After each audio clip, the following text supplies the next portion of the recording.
You know that feeling? That specific kind of dread? Hmm. The one where you open your banking app on like the 28th of the month, one eye closed, just hoping the number isn't red? Oh, it's the modern horror story. You work 40, maybe 50 hours a week, the deposit hits, and then it's Yeah. gone. And you're just left there wondering, like, was I robbed or do I just have amnesia? Most of us have been there. Yeah.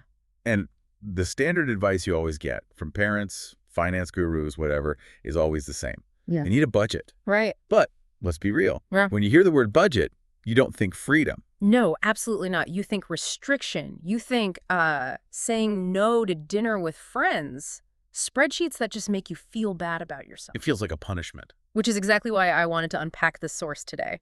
We're looking at a text called the 50-30-20 Blueprint, but we're really zooming in on this one lesson because the author uses a phrase to describe that feeling that I think is brilliant. Okay. They call it the math prison. That is visceral. Math prison. It captures that claustrophobia perfectly. It does. But the claim here is that if you do it right, the budget is actually the key out of the cell. That's the core argument. It's all about reframing the budget from a tool of deprivation to a tool of prioritization.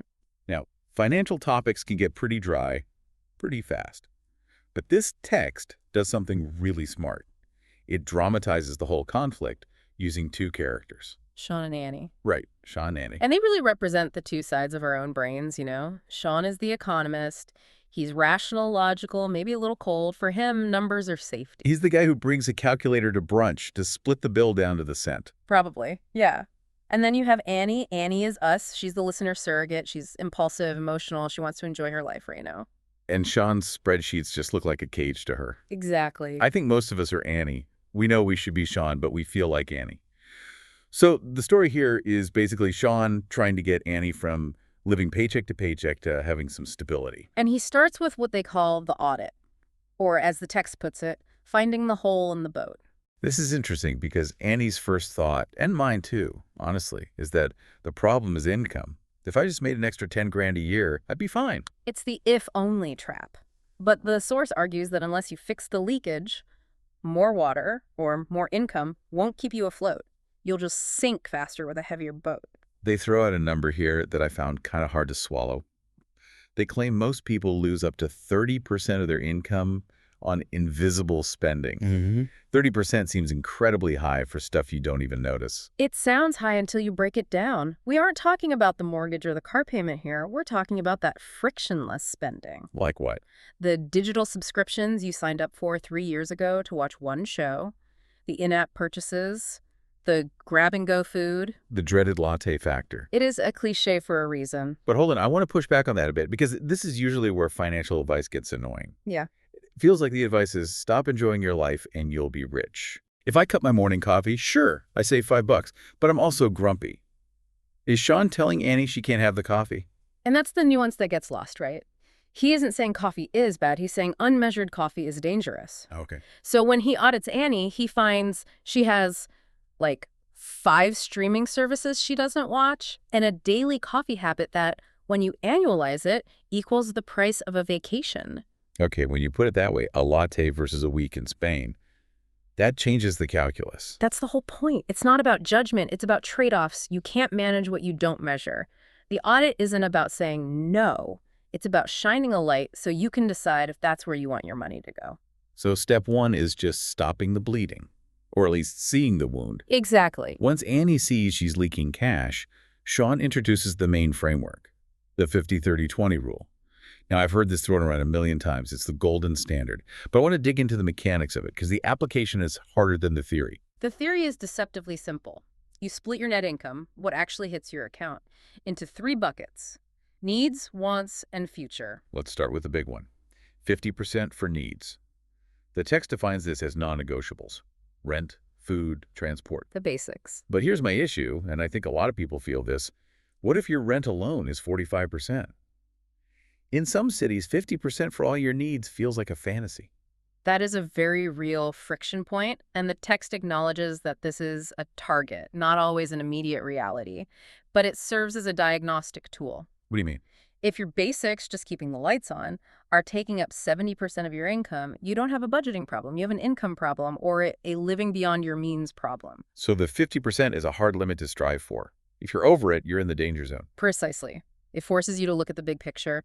Maybe you can't afford that apartment. Maybe you need a roommate. It's harsh, but it's the math. Okay, let's move to the bucket that causes the most drama. The 30% for wants. Yes. This is where Sean and Annie really get into it. The designer shoes incident? Yes. So Annie wants these shoes. They're expensive. And she argues, I think pretty passionately, that they are a need. She says they make her feel confident. They help her at work. They're good for her soul. Right. And this is where behavioral economics gets tricky, isn't it? We are masters at rationalizing our desires. We can mentally gymnastics our way into believing a vacation is a mental health need. Or a luxury car is a safety need. But Sean just shuts that down. Coldly. To him, if you can survive without it, it's a want. End of story. It goes in the 30% bucket. Why is he so rigid about that line, though? Why does it matter if we call it a want or a need if we buy it anyway? Because of what happens when you cheat the system. If you categorize the shoes as a need, you inflate that 50% bucket. And since math is a zero-sum game, that percentage has to come from somewhere else. And it never comes from the wants bucket. Almost never. It comes from the third bucket, the 20%. The future. Savings, investments, debt repayment. Sean has a line in the text that I think is the anchor for this whole philosophy. He tells Annie, if your wants eat up 60% of your income, you aren't just overspending. Okay. You are stealing from your tomorrow. Wow. Stealing from your tomorrow, that stops you in your tracks. It reframes the whole thing. You aren't just buying shoes with extra money, you are reaching into the pocket of your future self, who might be sick or tired or want to retire, and taking their money to look good today. It changes the purchase from a treat to a theft. That's effective. But okay, let's talk about that 20% bucket, the future. Because frankly, the future is boring. The shoes are here, they're shiny, I can wear them. The future is just numbers on a screen that I can't touch. Right. How does Sean sell this to Annie without her falling asleep? He stops talking about savings and starts talking about stress. He uses the concept of the emergency fund. The goal of that 20% isn't just to be rich one day. It's to build a buffer of 3 to 6 months of living expenses. And to show why this matters, he runs Annie through a simulation. The broken car scenario. Exactly. I like this. It's like a choose-your-own-adventure, where one path ends in fire and the other is just mundane. So, scenario A, Annie has no budget. She's living paycheck to paycheck. The car breaks down. It costs $1,500 to fix. What happens? It's a complete disaster. She doesn't have the cash. So she's stressed. Maybe she's crying. She has to put it on a credit card, which means interest payments she can't afford. Or borrow from family, which is humiliating. It ruins her month, maybe her year. Yeah. It's a whole emotional crisis. Exactly. Now, scenario B, Annie has been following the 50-30-20 rule. She has her emergency fund. The car breaks down. Same cost. She just pays it. She pays it. She drives home. She watches Netflix. It turns a tragedy into a transaction. The text calls it a boring technical moment, and that is the sell. Sean tells her that savings isn't about being miserly. It's a paid subscription to peaceful sleep. Paid subscription to peaceful sleep. I think that's the rebranding savings needs. We pay for Netflix, we pay for the gym. Why wouldn't we pay a monthly fee to not wake up at 3 a.m. in a cold sweat? That's the shift. You are buying a product. The product is zero drama. And when you look at it that way, that product is arguably more valuable than the designer shoes. It is, but I think we all feel building that fund is slow. Yeah. And it's painful. Every time you put that 20% away, you feel the pinch. You see the money leaving. How do you maintain that discipline? You don't. Come again? You don't maintain discipline. The source is very clear on this. Willpower is a lie. If you rely on your own discipline to save money at the end of the month, you will fail. Because we're human. Because we are wired to consume. If the money is sitting in your checking account, your brain sees it as available. You will find a way to spend it. You'll upgrade your lunch. You'll buy the gadget. The text says, if you wait to save what is left over, there will be nothing left. So if willpower is broken, what's the fix? Automation. This is the pay yourself first method. And this is the critical step that moves this from a philosophy to a real system. How does he set it up for her? He makes Annie set up an automatic transfer.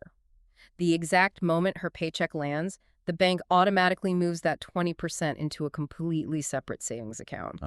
preferably one she doesn't see when she logs in every day. Exactly. So she never actually has the money in her mind. It bypasses her decision-making process entirely.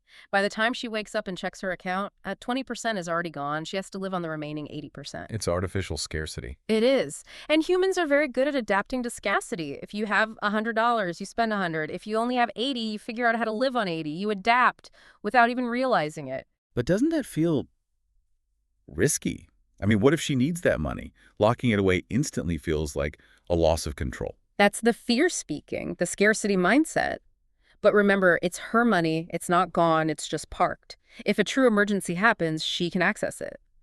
But the friction of having to log into a separate account and transfer it back Is usually enough to stop her from spending it on pizza. Right. It's putting the cookie jar on the highest shelf. Yeah. You can get it if you're starving, but you won't grab a cookie just because you're bored. And the beauty of this system, according to the text, is what happens to the money that is left. The 30%. The wants. Right. Once Annie has paid her rent and the system has, stolen her savings, whatever is left in that account is hers. Completely. 100% guilt-free. If she wants to blow the entire remaining balance on those designer shoes, she can. She doesn't have to worry about the future because the future is already funded. That actually sounds incredibly liberating. The math prison becomes a playground. You have a smaller playground, sure, but you don't have to worry about the walls caving in. That's the paradox. Structure creates freedom. By restricting the 20%, you live on the rest. You aren't agonizing over every latte because you know the big stuff is handled. So we've walked through the whole journey, from the panic to the audit to the buckets and automation. But what about the listener who's sitting here saying, this sounds great, but I'm already in the hole, I have debt, I can't save 20%? It does address that. The advice is, the framework holds, but the future bucket changes its name. To what? If you have high-interest debt, that 20% isn't for a savings account. It's for the debt. Because the debt is an emergency. The debt is the house on fire. You use that 20% to put out the fire. Once the fire is out, then you start building the fortress. But the habit, the act of setting aside that percentage, starts day one. Even if it's just 5% at first. Even if it's 5%, you have to build the muscle. It's about proving to yourself that you are worth paying first. Exactly. Pay yourself first isn't just a banking trick. It's a statement of self-worth. It's saying, my future stability is more important than Amazon's quarterly earnings. I love that. We prioritize everyone else, the landlord, the electric company, retailers. This is about cutting the line and putting yourself at the front. And that's the only way to escape the rat race. So, if we distill this whole deep dive down, if the listener turns us off and does 3 things today, what are they? First, do the audit. Be ruthless. Find the invisible subscriptions. Find the leaks. Don't judge them, just find them. To shine the light. Second, apply the ratio. Look at your last month. What was your split? Was it 7,300? Be honest about your needs versus your wants. Admit the shoes are a want. And third, Automate the friction. Set up that transfer for the future bucket, whether it's 5%, 10%, or the full 20%. Do it today. Make it so you don't have to use willpower next month. bypass your own brain. Bypass the human flaw. Design a system that is smarter than you are. You know, it's funny. We started this whole conversation talking about how a budget feels like a prison, a Yeah. cage. Mm-hmm. But the more we talk about it, the more I realize that the lack of a budget is the real cage. The lack of a budget is constant anxiety. It's fear. It's vulnerability. And this blueprint, this 50-30-20 rule, it's not really about money, is it? Not really. It's about engineering peace of mind. There is a final thought in the source that really stuck with me. We are constantly sold this idea that spending money buys freedom. The car, the trip, the clothes. That's the image of success. Consumption equals happiness. That's the marketing message. But looking at Annie's story, the source suggests that the only thing that actually buys you freedom is the money you don't spend. That's the irony, isn't it? The money you send away to that boring savings account is the only money that works for you. It buys you the ability to quit a job you hate. It buys you the ability to handle a crisis without falling apart. It buys your life back. The ultimate luxury item isn't on a shelf. It's in the bank. Couldn't have said it better myself. Well, that gives us plenty to think about before we tap that Buy Now button. Hopefully this helps you find your own subscription to peaceful sleep. Thanks for listening. Catch you in the next deep dive.